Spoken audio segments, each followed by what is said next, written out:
America के senator खुद भड़के हुए हैं। दिखाऊं सबूत, देख लीजिए, पढ़ लीजिए, समझ लीजिए, स्क्रीनशॉट ले लीजिए। गवर्नमेंट ऑफिशियल है, कोई ऐरा गैरा सेनेटर नहीं है। कह रहा है कि नेतन्याहू ने खुलेआम बमबारी की लेबनान पर और वहां के सिविलियंस का नरसंहार किया, कत्ल किया, पूरे इलाके में अफरा तफरी, दंगा फसाद मचाया, सीज फायर को खराब करने की कोशिश की। डोनाल्ड ट्रंप को नेतन्याहू के खिलाफ खड़ा होना चाहिए और अपनी डील को बचाना चाहिए और अपना दिमाग इस्तेमाल करना चाहिए। ह्यूमन राइट वॉचडॉग ने क्या कहा, जब लेबनान पर हमला हुआ था तो मैंने अपनी रील पर बता दिया था, यूट्यूब पर पहले बता दिया था, ये यूएन पुएन, ये सारे खचरे, इन सबसे पहले हमारी टीम, हमने आपको बताया था कि 10 मिनट में 100 बार लेबनान पर हमले इजराइल ने किए। ये कहा था, ये मेरी लाइन थी, पढ़ो अब ध्यान से।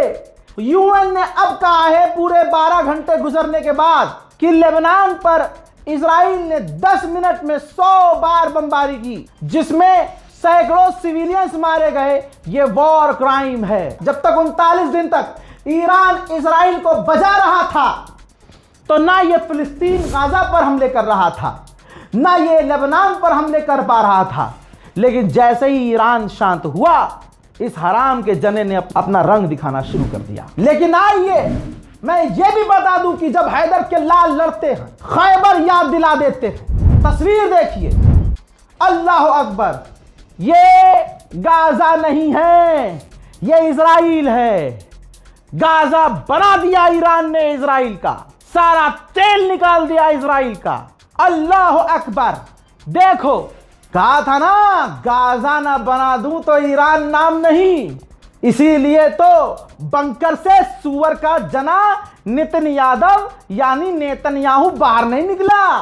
समझ रहे हो? बौखलाया इतना क्योंकि कोई मकसद पूरा नहीं हुआ तो लेबनान पर हमला करके खुन्नस निकाल दी। अब आपको इंफॉर्मेशन दे रहा हूं, शेयर कर देना। 5000 इमारतें इजराइल के अंदर पूरी तरह से तबाह हो बर्बाद हो गई ईरान के हमलों में। जर्मनी जो अमेरिका की गुलामी करता आया है, उसके अखबार ने लिखा है, मैगजीन ने छाप दिया है, ऑनलाइन पोर्टल पर डाल दिया है कि डोनाल्ड ट्रंप पीछे हट गया है। जंग से पहले नेतन्याहू ने जो बातें कही थी, ईरान की रिजीम चेंज कर देंगे, रजा पहलवी को राष्ट्रपति बना देंगे, सड़कों पर प्रदर्शन करवा देंगे, IRGC को खत्म कर देंगे, ईरान पलट करवाने। दोस्तों, अमेरिका के टॉप कमांड ऑफिशियल ने अब कहा है कि नेतन्याहू की वो तमाम बातें और प्लानिंग घटिया और बकवास थी। जाहिर सी बात है, तुम्हारे लिए अल्लाह पाक ने, परवरदिगार ने जो एक स्पेशल छेद दिया है जिस्म की सारी गलाजत निकालने के लिए, उस जगह पर अगर ईरान 50-60 छेद और कर दे तो ये बात तो तुम बोलोगे ही कि इजराइल की बातें गलत साबित हुई, रेडिकुलस प्लान था, कोई प्लान नहीं था, चौपट हुआ। इसलिए कहते हैं अगली बार अगर पिछवाड़े में और छेद ज्यादा नहीं चाहिए तो ईरान से अटकना नहीं, क्योंकि जहां तुम ईरान से अटके वहां पड़ेंगे फटके। आपको वो व्यक्ति याद है, अमेरिका का काउंटर टेररिज्म का हेड, जिसने रिजाइन दे दिया था ये कहते हुए कि मैं ये गलत चीजें होते हुए देखना नहीं चाहता, अमेरिका इजराइल की गुलामी कर रहा है और अमेरिका ईरान के साथ गलत कर रहा है। ये रहा उनका स्टेटमेंट। जो केंट ने कहा है कि सबसे पहले अगर चाहता है अमेरिका की सीज फायर कामयाब हो तो अमेरिका को सबसे पहले इजराइल पर कंट्रोल करना होगा, वरना वो सारी डील खराब कर देगा। हजरत मोहतरम, लगातार अपडेट दे रहे हैं, 40वां दिन लग चुका है। अगर दिल में आ जाए कहीं इंसानियत, मतलब दिल नरम हो जाए आपका, तो कोशिश कीजिएगा कि आप हमारे चैनल को सब्सक्राइब कर लें और दूसरों से भी करवाएं। फिलहाल के लिए इस रिपोर्ट में इतना ही। फिर से आऊँगा थोड़ी देर में और भी बड़ी जानकारियों के साथ। तब तक के लिए वस्सलाम।